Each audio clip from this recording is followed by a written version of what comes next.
ರಸಿಕರೋ ಕವಿ ಋಷಿಗಳೋ ಬಣ್ಣಿಸಲು ಬಹುದಾದ ಮನೋಸಂಗಮ ಮಹಾಸಂಭ್ರಮ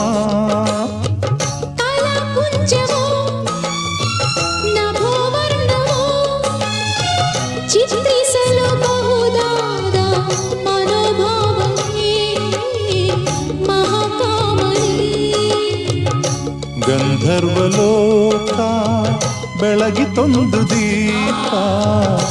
ಆಂತರ್ಯವೆಲ್ಲ ತುಂಬಿತೊಂದು ರೂಪ ಮೊದಲ ನೋಟದಲ್ಲಿ